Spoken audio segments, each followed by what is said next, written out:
Hello, everyone, and welcome to the Zainab Kanu Show, where we empower motherless daughters to change, to grow, and to heal. My name is Zainab, and I am your host. Thank you for joining me. If this is your first time, please make sure to subscribe to my YouTube channel, subscribe to the podcast, follow me on Instagram, and join our Facebook support group at the Zainab Kanu Show. For my returners, thank you so much for trusting me and giving me a second chance. I am a motherless daughter due to toxic and non-existent relationship with my mother.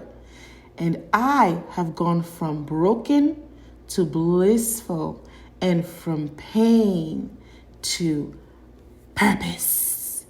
Yes, let me show you how you can remother yourself.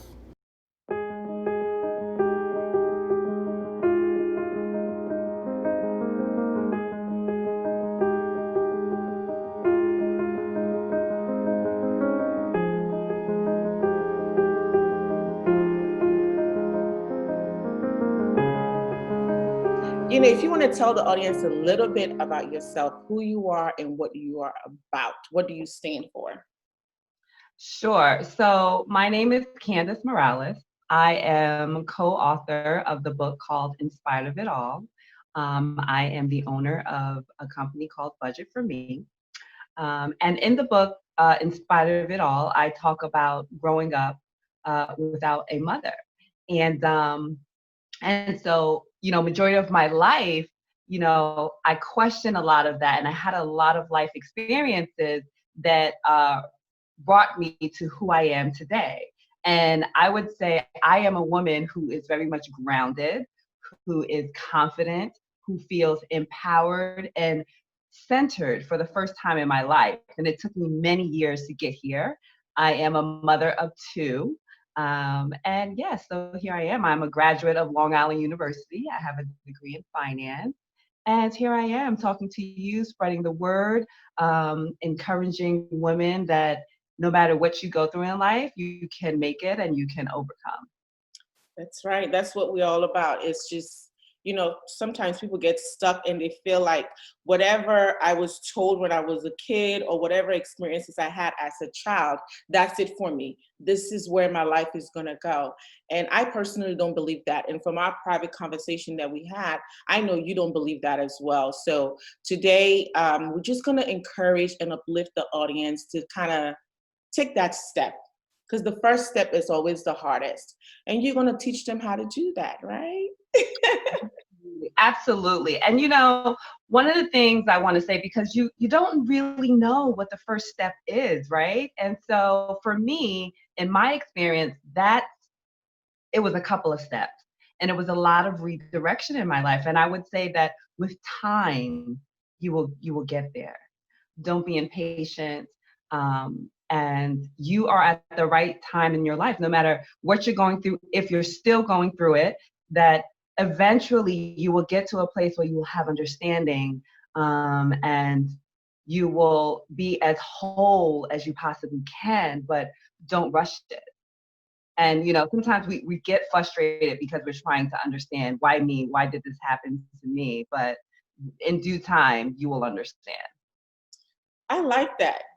There are a couple of first steps, and sometimes you might take a couple of steps and you think, okay, I've already passed that, and then a situation might just bring you all the way back and you're like, wait, I thought I passed this step. What's happening here? What's going on? I'm back again. So I like that there are a couple of first steps in filling your cup. So tell us, now I know you said that you were a motherless daughter as a kid, and from our personal conversation, you said that your mother passed away at the age of when you were 12, correct? Yes, I was 12. So tell us, what type of a kid were you and how did that affect you? So, as a child, before my mother passed away, my mother was a single mother of two, and then she was engaged to my brother's father. So then, she was a mother of three when she passed. And the type of child was I was very much attached to my mother because my sister, we all have different fathers, and my sister would spend time with her father, and I didn't have much of a relationship with my father. So who I had was my mother, and she was my everything. And so we would go shopping together. My mother was very much a host. She would host parties and stuff in her life. So I was very much a vibrant, and I was also a mischievous child. I was the middle child. I used to nag my sister a lot. But I believe that I changed unconsciously after my mother died. I did not go to counseling when it occurred, and I believe that I should have. But I was confused, and I was really, from as an adolescent, really, and a teenager, really just trying to go through everyday life. I felt like I was just existing instead of really being a child. And then I was on my own. Um, I would say, if hindsight, I would say I was on my own until up until when my mother died.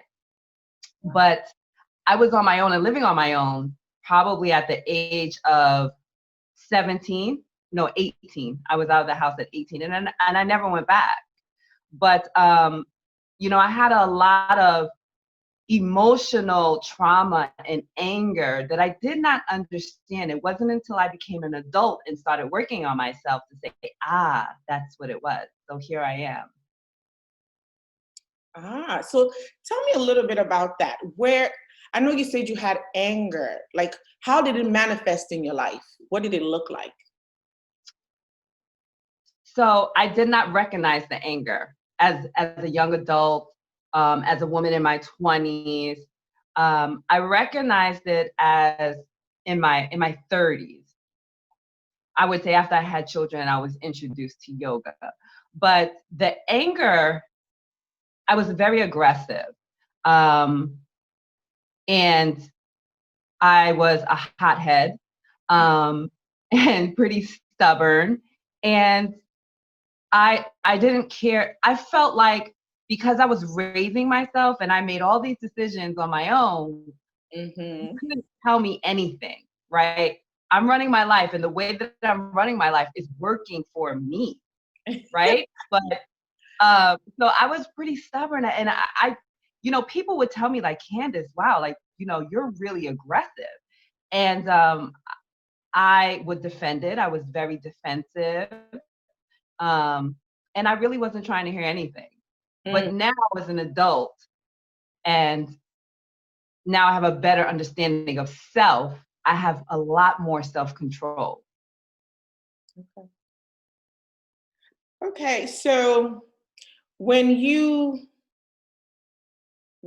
experience, like, or when you noticed that you had anger issues and you were like, well, wait a minute, my friends are saying that I'm aggressive, and sometimes maybe I kind of like let people know how I'm truly feeling in an instant, because that's where a lot of times they say you're aggressive. That's where I know for me, when people say you're aggressive, they say you're verbally aggressive because you just let people have it and you keep it moving. So for you, what was that moment like, the aha moment where you were like, I don't want to be this person. I don't like being this person. So it came later on in life after experiencing a lot of ups and downs, but the realization that I needed to change when I was at the lowest point of my life. And I had two young children. I had been fired twice from jobs not fired, let go, because I was extremely ill during my pregnancies and I couldn't work. I was dealing with depression and anxiety. I was dealing with a breakup, and I had just went back into the workforce. And I was in like my mid-30s, and I have been a yogi for a couple of years now, but I would say maybe my third to fourth year in yoga was when I was at my lowest, and I started to go to yoga regularly, probably 3 times a week. And in yoga, they ask you to set your intention in class. Okay. And I felt like I could be naked with my emotions and myself on my mat.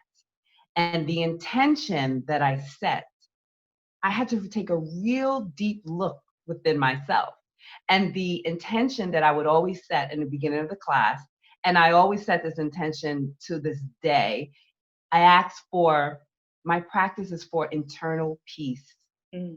My practice is for to have calmness in my spirit. And so I cannot explain it, but the mental shift, I would say, attributed to my yoga practice. I do yoga a little bit, so I don't know that much about yoga, but I've heard that it does center you.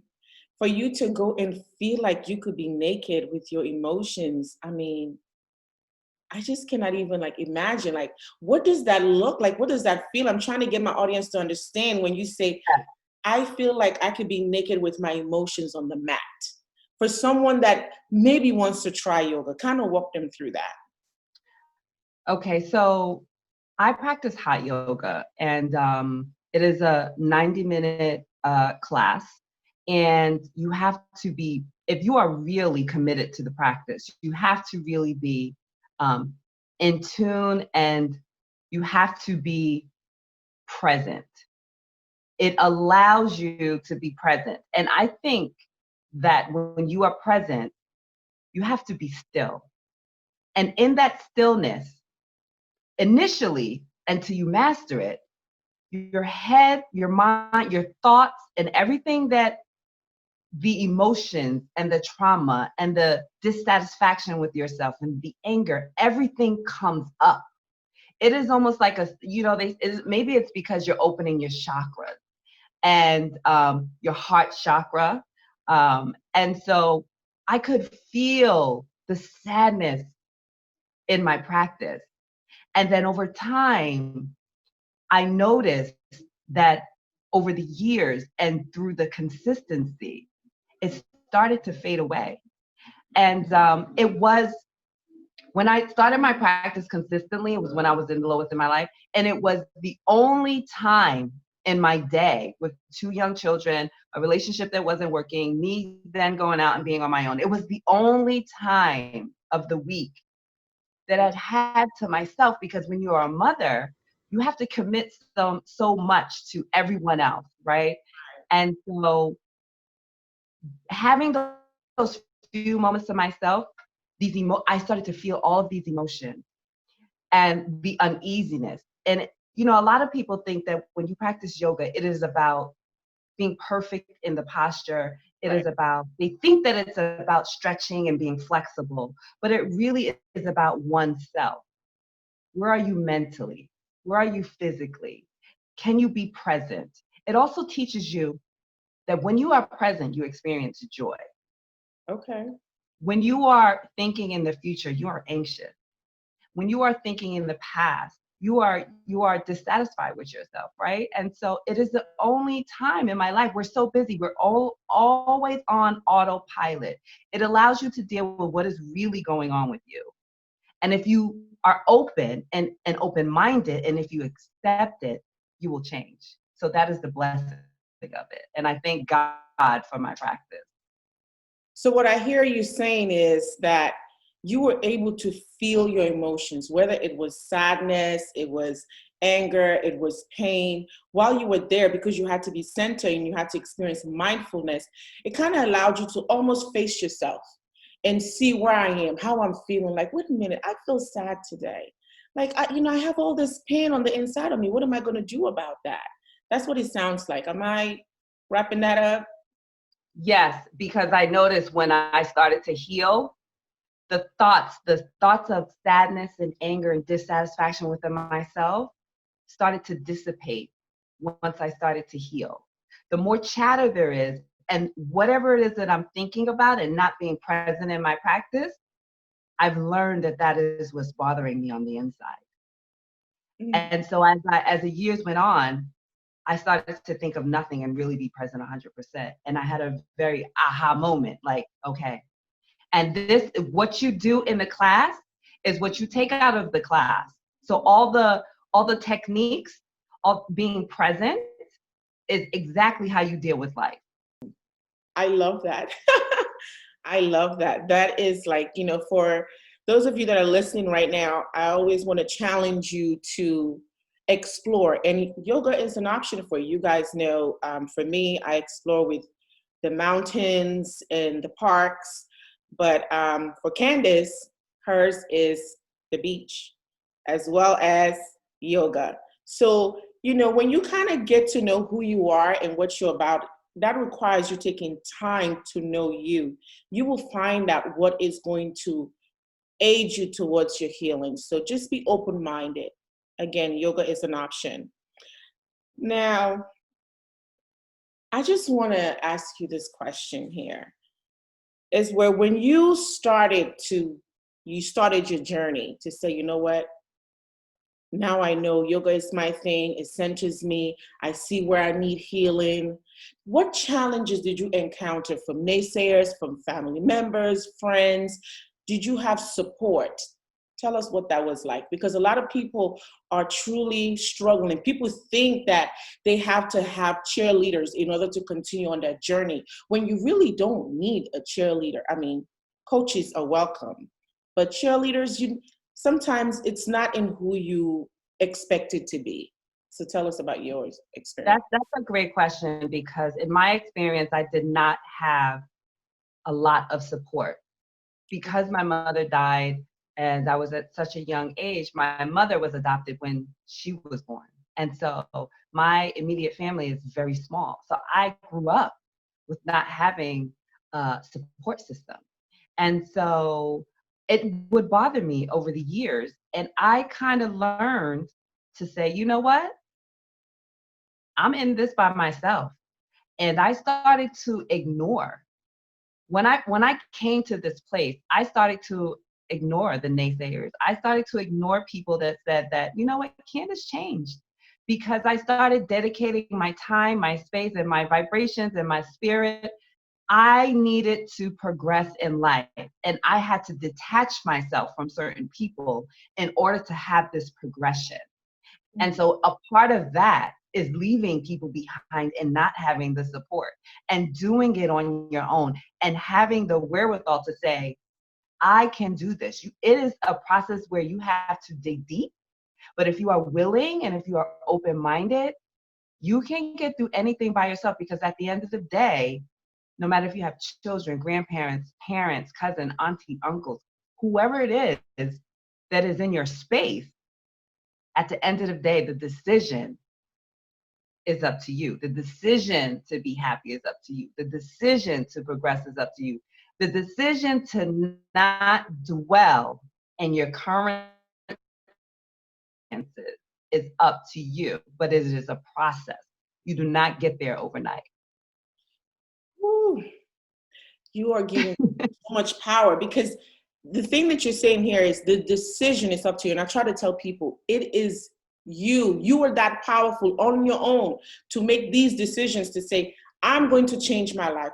I'm going to be consistent with that, because the journey can be quite rough. Sometimes, even when you have family support, they don't understand. It all depends on what culture you come from, what background you come from, what circle you're around. Sometimes people don't want you to change because it makes them uncomfortable, because that means they're going to have to change. So people are like, well, I need support. And I know I was one of them. I thought that I needed a whole bunch of friends and a whole bunch of family members rallying around me, say, keep going. But that never came. That never, ever came. As a matter of fact, a lot of my friends, they just dropped. I didn't even say, I don't want to be a friend. They just nicely, gracefully dropped without any conflict, any issues. There's one that I had to address, but other than that, it was just a clean slate. Everybody just, because we don't mesh anymore. And people have to understand that. When you realize that you and some of your friends don't mesh anymore, what was that like for you? My circle got smaller. And for me, the most important part is that you have to accept that, right? Mhm. And you have to be okay with doing it on your own. You have to be okay with your friends not being in your circle, and it can be a very lonely process. And if you're not aware, it can kind of spiral you back and make you take two steps back from your progress because your mind plays tricks on you. You know, it's like your mind, it's like you have these battles in your mind, and it's your mind is telling you, who are you? Why do you think that you can do this on your own? But the devil is busy. Mm. You have to know that you are strong enough that you can accomplish anything on your own.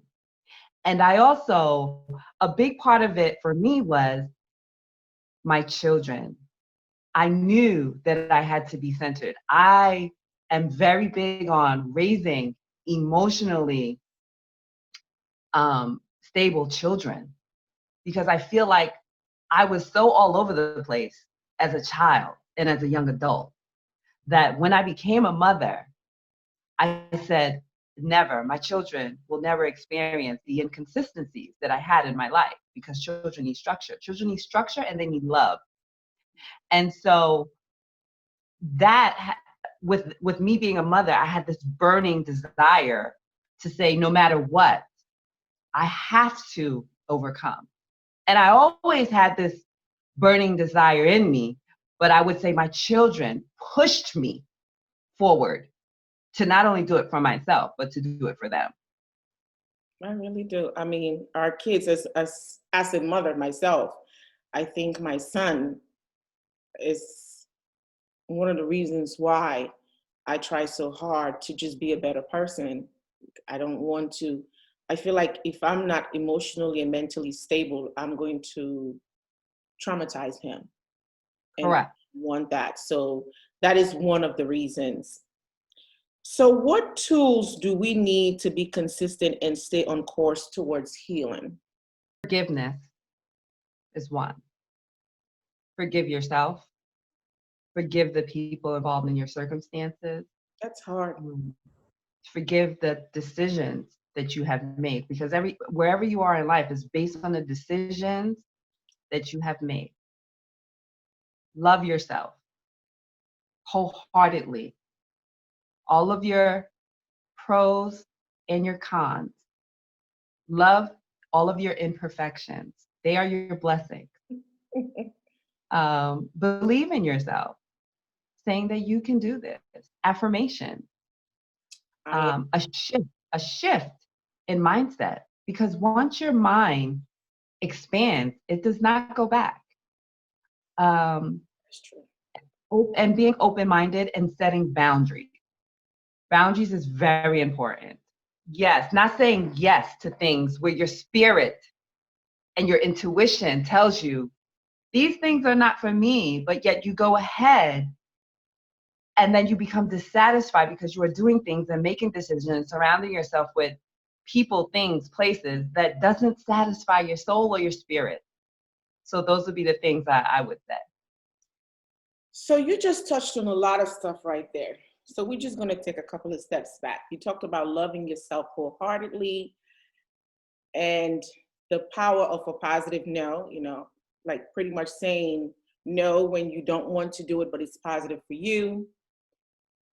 That is hard when a lot of us are filled with guilt and shame. That guilt and shame can be very crippling. And so, how can I love myself when my mother or my cousin or my boyfriend or my husband is telling me I am selfish? It's telling me I am, all I do is think about myself and I'm not a family member, like I don't act like one, just really negative things. And that stuff constantly playing in your head. How can I love myself in the midst of shame and guilt? One, if you I have been in those circumstances. And at the time that you're going through the storm, you feel like the storm is never going to pass. And you feel trapped. But from my experience, if you can, you have to remove yourself from people that make you feel like that, from people that lower your vibrations. And sometimes you're in circumstances where you cannot. And sometimes you're under circumstances where you have to make an extreme sacrifice. You have to love yourself to the core and say, this is not for me. You have to people will not like you. Mm. You have to be okay with that. Because if you're not, and you keep surrounding yourself by these individuals, and because what people say about you and you digest that information, you start to accept it. Those negative things that they say, those feelings that they embrace upon you, which is really what they're dealing with on the inside, right? It has nothing to do with you. And so you really just have to dig deep and say, enough is enough. And I would say if you don't have an outlet and you can't remove yourself from that situation, find something and start small, something that brings you so much joy, even if it's for 5 minutes. Okay. Because that feeling of euphoria when you are doing it will alleviate some of the things that you're dealing with until you have the ability to change your circumstances. Because I believe that the energy around you plays a big role in your thoughts, in your feelings, in your vibration. And so oftentimes people don't have a chance to put themselves in a better environment. So I would say start there, but also have a plan in your head. When I was younger, I will never forget this. Probably since I was a teenager, I had this imagination in my mind that I knew what type of house I was going to live in. I knew what type of income I wanted. I knew what type of family I wanted. And I would create this, I had this imagination. I would create almost like this character, if you will. And I would look to that and I would say, that is what I am aspiring to be. That is what I want my surroundings to be. Oftentimes when I'm going through a situation, I will imagine that I am at the beach and I would take deep breaths, 6 in and 6 out. And I would close my eyes. If you don't have someplace you can go, I would close my eyes and imagine the waves. I would do it so much, I could almost smell the salt water, because that is a place for me of serenity, of euphoria. And so I would say find something in your life that makes you feel childlike, something that you love, drawing, writing, even if you have one friend that you can confide in, even if you can visit them or chat with them over the phone, something that every day you can come in contact with that is going to bring you to a different space mentally, emotionally, and sometimes physically. Ooh, don't you experience enough mindfulness for the world? How do you, oh my gosh, that is so powerful. That you get to, I was just listening to you and I was like, oh my gosh. And actually I was practicing mindfulness in that moment because I was like, did she just say the beach? Like she can literally smell and taste or something. That is like so powerful. Because you're really taking yourself there. And that is something a therapist had, told me to do, to imagine. They said like when you can feel the emotions of like, when I'm here, this is how I want to feel. But you can sit there and feel it is so powerful. I experienced it maybe a couple of times, like where I'm like, filled with so much gratitude about something that I'm like, oh, when I achieve this, I know this is how I'm going to feel. And I can feel it so much to the point that I start tearing up as if it was real. So when I heard you say that, I'm like, wow. And as a kid, so as a kid, you already knew what you wanted. Even though as an adult, you kind of were all over the place a little bit, but because you had that as a kid, what you wanted and what kind of life you want to live, what type of place you want to live in, it's like you said it to yourself and you're going right back to it in a way. Yes, I want to say that I guess I had so much trauma and drama going on in my life as a young adult that I just wanted better for myself, and I didn't know how to get there. So I would say in my mind, and this is before I even started my yoga practice and really being conscious about mindfulness, it's almost like I had a vision board in my head from probably since I was very young, probably since I was a teenager. Yeah, and I didn't realize that I was kind of like trying to manifest things that I wanted in my life. I was just kind of like, Yes, that's what you're doing. like dreaming, if you will. That is so awesome. I love that. I love that. I never told no one that too, so you can be exclusive. I